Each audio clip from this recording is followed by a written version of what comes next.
देवरा येथील शेतकऱ्यांचा संताप. सोयाबीन बियाणे उगवलेच नाही, नुकसान भरपाईसाठी कृषी अधिकाऱ्यांकडे धाव.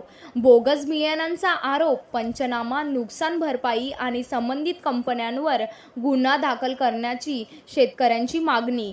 अमरावती जिल्ह्यातील देवरा गावातील शेतकऱ्यांनी सोयाबीन बियाणे उगवले नसल्याचा गंभीर आरोप करत जिल्हा कृषी अधीक्षकांकडे निवेदन सादर केले आहे.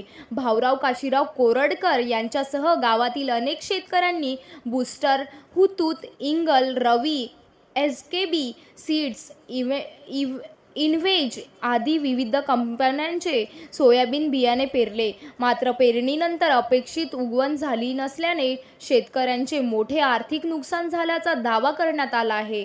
निवेदनात शेतकऱ्यांनी संबंधित शेतांचा पंचनामा करून बियाणांच्या पाकिटांवरील लॉट नंबर व इतर तपशिलांची पडताळणी करण्याची मागणी केली आहे. तसेच संबंधित बियाणे कंपन्यांवर कायदेशीर कारवाई करून नुकसान भरपाई मिळवून द्यावी. ग्राहक तक्रार निवारण यंत्रणेकडे संयुक्त तक्रार दाखल करावी आणि आवश्यक असल्याचा गुन्हा दाखल करून कठोर कारवाई करावी अशी मागणी करण्यात आली आहे. अल्पभूधारक शेतकऱ्यांवर आर्थिक संकट ओढवले असून शासनाने तातडीनं हस्तक्षेप करून न्याय द्यावा अशी विनंतीही निवेदनातून करण्यात आली आहे.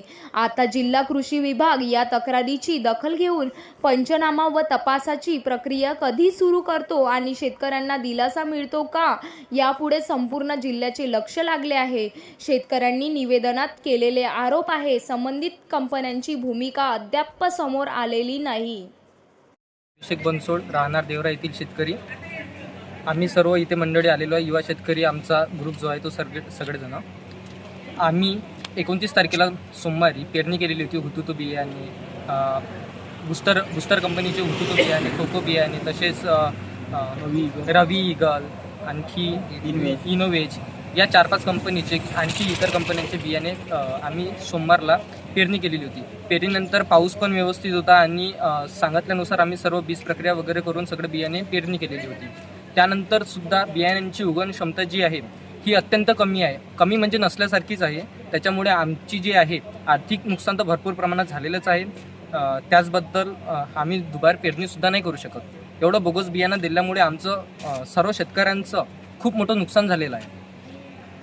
त्याबद्दल आमची जिल्हा अधीक्षकांना एवढीच विनंती आहे की त्यांनी बियाण्यांची व्यवस्थित तपासणी करून म्हणजे जे खराब बियाणे आहे, ज्या खराब कंपन्या बियाणे पुरवत आहे शेतकऱ्यांना, जो जगाचा पोशिंदा आहे त्यालाच जर असं करण्यात येत असेल तर त्या कंपन्यांना बंद करण्यात यावं अशी आमची विनंती आहे.